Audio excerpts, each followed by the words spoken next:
早上6点的道顿窟是许多观光客没看过的样子，满地的垃圾和奇特的人。但今天创世小夫妻要从这里出发，带大家远离都市喧嚣，前往京都3大秘境伊根、天桥立、美山茅草屋。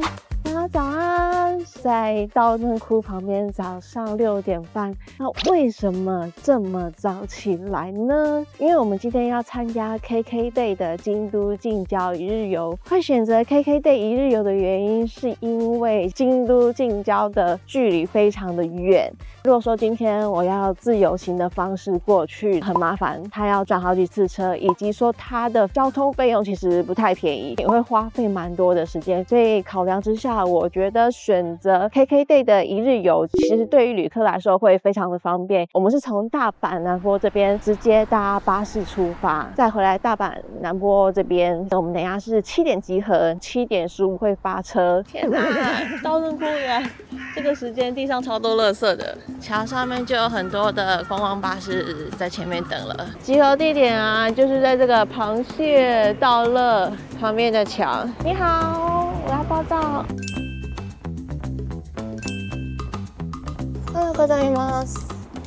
告别了凌晨的道顿窟，我们踏上了京都近郊的旅程，在休息站稍作休息。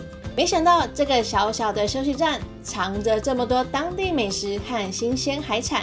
现在时间是8点40分，我们先经过一个休息站，那中间会休息10分钟的时间，让人去上厕所。8点50在车上集合，再继续出发。这个休息站有卖一些熟食，居然还有海鲜，还有一些生态蔬果，自动贩卖机可以在这边补充一下食物。第一站，我们来到了被称为日本威尼斯的伊根舟屋。搭乘游船，近距离欣赏230间独特的船屋。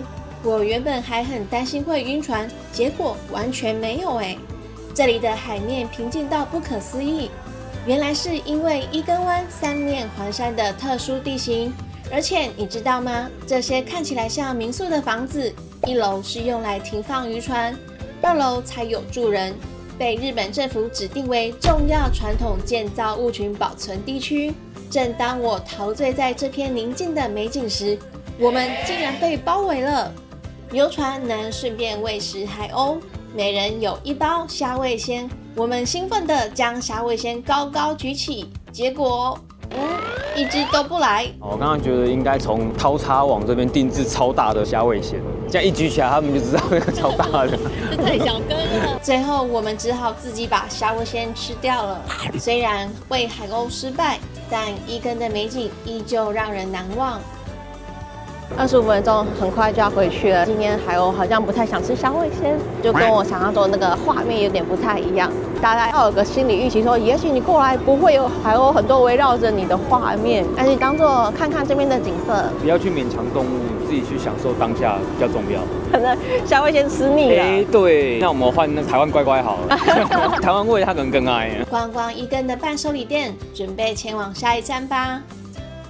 现在10点28到天桥立这边，下来这边旁边有个厕所。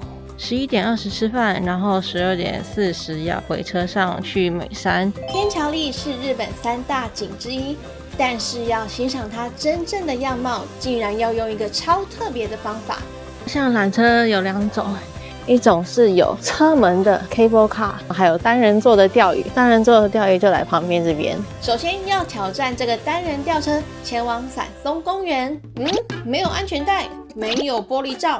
但是当缆车慢慢爬升时，哇，这个视角太犯规了吧！沿途的风景简直美到不像话。虽然吊车看起来有点刺激，其实底下有安全网，速度也不快。等等，这些人在干嘛呢？来到伞松公园，居然看到所有人都屁股对着天空，明明站着就能欣赏天桥立的美景啊！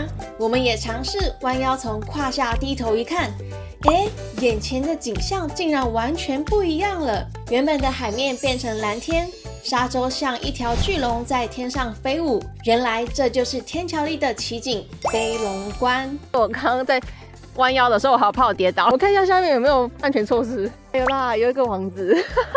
所以老人家来这边，如果你今天有高血压，可能要注意一下。对啊，旁边有这个栅栏啊。那其实天桥立它这一条，它的意思是说通往天上的桥。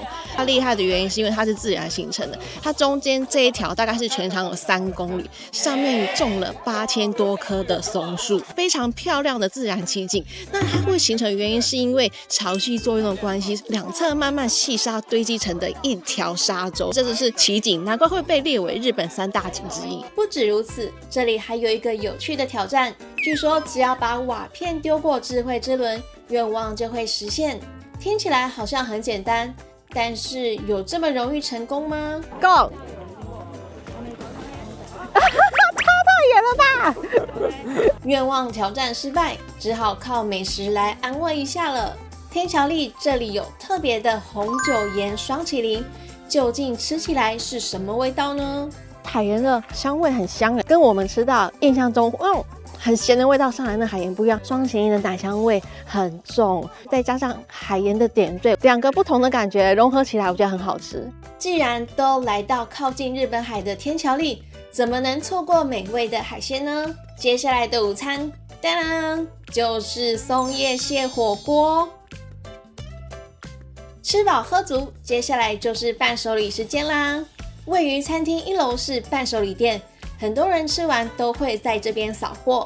听说丹后这里的名产不少，有黑豆、松叶蟹饼干，其中黑豆糕是天桥立限定的名产。现在是中午大概12点半，人潮变很多，而且甚至连他们日本当地人的旅游团都来了，所以这个景点是真的很厉害，不止观光客会来，连日本人自己也会过来这里玩。我们两个一致认为说，行程让我们觉得非常的放松，非常的悠闲。你离开比较热闹的市区之后，来到比较清幽的乡间小路，想看看藏在深山里的童话村落吗？下一站来到京都的秘境美山茅草屋。现在是2点07分，我们到美山茅草屋了。那等一下3点10分要集合。这边有好几间欧米亚给的店，他有推荐这边的美山牛奶，听说很好喝。你知道茅草屋的屋顶为什么是斜的吗？这厚厚的茅草屋顶不止挡雪，还能防雨，是天然的保护伞。每隔20-30年就要大翻修一次，拆下来的旧茅草屋还能当做田里的肥料，非常的环保。很喜欢来这种很乡下、很原始的地方。合掌村那边就再更商业一点，这边其实相对很淳朴许多，看起来真的是人家住的房子。所以要提醒一点，这边都是人家居住的地方，我们保持安静，不要闯入人家的庭院，就是尊重他们当地的文化。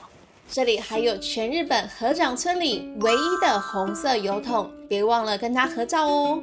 拍完照，想找个地方休息一下吗？这间美暖咖啡厅是由鸡蛋牧场经营，布丁使用当地牧场直送的新鲜鸡蛋和牛奶制作而成。另一间采花咖啡厅，座位是传统的榻榻米。